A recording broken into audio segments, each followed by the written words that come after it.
Hello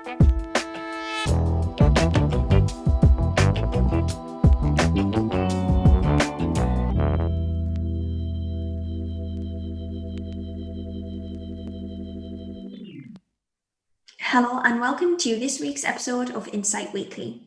If you enjoy our content, please like, share and comment on our video. We will really appreciate the engagement. I'm Laura Brown from Intelligence Fusion, and I have gathered the Intelligence Fusion analysts again today to give you a global overview of the last 7 days. We're doing it again remotely this week because of a nationwide lockdown due to COVID-19. But this week I have Vincent Fevrier, I have Raj Patni and Chris Bow giving us the global insight. So Vincent, would you like to take us away with the Americas? Yeah, so today I'll speak about Brazil. And last night, so Thursday, Sao Paulo continued to see protests regarding President Bolsonaro's response to COVID-19. It's been the 16th consecutive day of these protests, with them having started around the 17th of March. These protests involve residents usually banging pots outside their homes, whether on balconies of apartments or outside their doorsteps. But they've also evolved with light projections on buildings calling for Bolsonaro to be impeached, as well as chanting anti-Bolsonaro slogans. These protests have taken place not only in Sao Paulo, but also in other major cities like Recife and Rio de Janeiro. In regard to Bolsonaro's response to COVID-19, it's very much been anti-science, with claims that it's been a fantasy or a media hoax. And Bolsonaro has claimed that anyone under the age of 60 would be fine, and that it was just a very bad flu. And he himself, who is over that age, said he'd be fine because of his athletic ability. And in response to COVID-19, he's also asked states to relax their restrictions of movement because he'd like to see the economy restart. And we've seen at least one protest where residents have also asked for relaxation in the restrictions of movement so that they can restart their business. I think we've seen similar dialect within the US in terms of relaxing restrictions so the economy can restart, and we saw that from President Trump. In terms of Bolsonaro, this has put him at odds with several state governors, and the governor of the state of Sao Paulo himself has said that if President Bolsonaro issued a decree to restart trade and other economic activity, he and the state of Sao Paulo would take legal action against that move to ensure the protection of the residents of the state. Thank you, Vincent. Raj, what have we seen in Africa this week? So in Africa, the trends, over the past week have mainly been around police violence. There's been a lot of anger around police violence. Police violence has been recorded in Senegal, in Ivory Coast, South Africa, Kenya.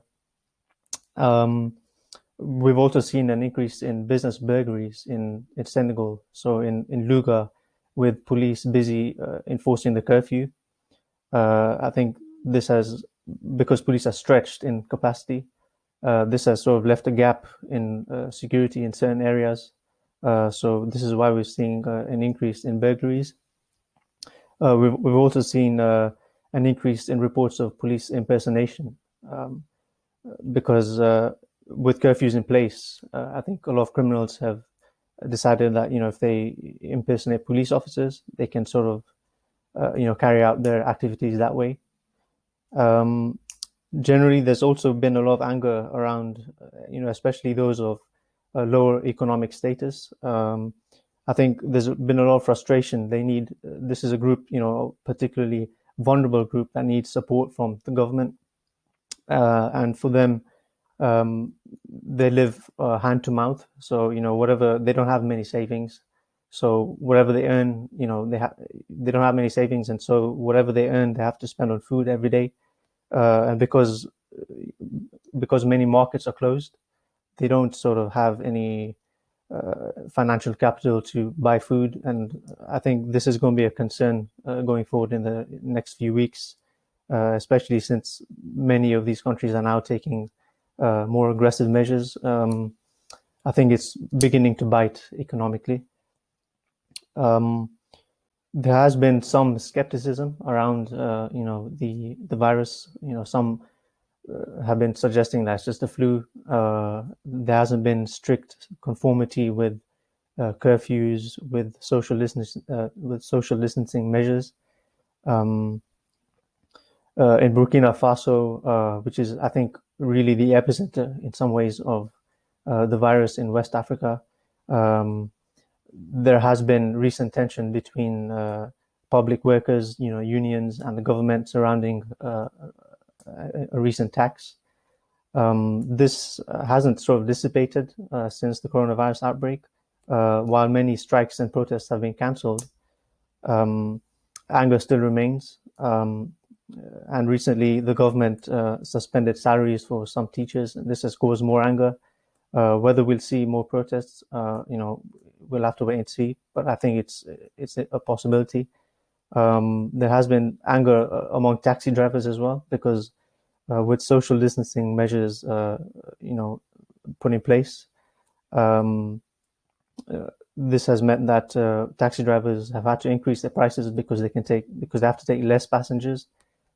This is a key source of livelihood, of income for many people. Thank you very much, Faraj. And Chris is actually talking to us about two regions today. So first, shall we get an overview on Europe, Chris? Yes, so our first incident this week is in France, in the suburb of Franche-Comté, north of Paris, where there was a riot with local residents throwing fireworks, homemade explosives, and heavy objects from the rooftops at the police. Now, this is a region and suburb in particular that has been described as a no-go zone. So it's unclear if this civil unrest is just part of a wider trend, or if it's specifically to do with lockdown measures established across France as a result of the COVID-19 outbreak there. Our second incident is on the island of Lesbos in Greece, where there was a probable arson attack against the Stand By Me facility near the Moria migrant camp. Now, before the COVID-19 outbreak, this island was getting into the headlines as a result of protests and rioting by local residents who were angry at the government's slow response, where after the government had promised to expand the camp and move other migrants off the island. It will be interesting to see how this situation develops. As we saw a few weeks ago, when the Turkish government opened up the border to allow more migrants in, there was a heavy militaristic response by the Greeks. So this is a situation we will want to watch. Final incident for Europe was that in Russia, at least 3 bomb threats were made against aircraft at the Sheremetyevo airport. This follows a trend of bomb threats made across Russia, specifically in the Moscow and St. Petersburg area. No one's claimed responsibility for the threats, and we will have to see how the situation develops.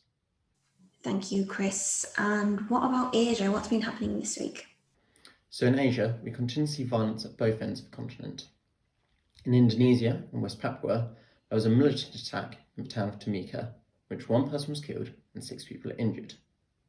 While the attack was claimed by the TPNPB, most analysts believe the attack was actually carried out by the KKB. The company that was targeted was PT Freeport Indonesian, and the individual who was killed was a New Zealand citizen. As such, it will be interesting to see the response of governments of both New Zealand and Indonesia. In particular, it will be interesting to see if the Indonesian governments increase their military presence in West Papua, as with COVID-19 outbreak, it is likely that military forces will instead be redeployed to help with civil response to the virus. In Saudi Arabia, ballistic missiles continue to be intercepted, with missiles believed to have been launched by Houthi rebels in Yemen. 2 of the attacks were in the border towns of Jizan and Niran, while another missile was intercepted over the capital of Riyadh. As such, it is clear that, despite global efforts to combat COVID-19, still there is regional violence, specifically in regards to the civil war in Yemen. Thank you very much, Chris. And that rounds us up for Insight Weekly this week and what's been going on in the last 7 days across the globe.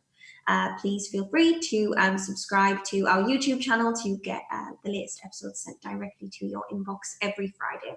Thanks very much for listening.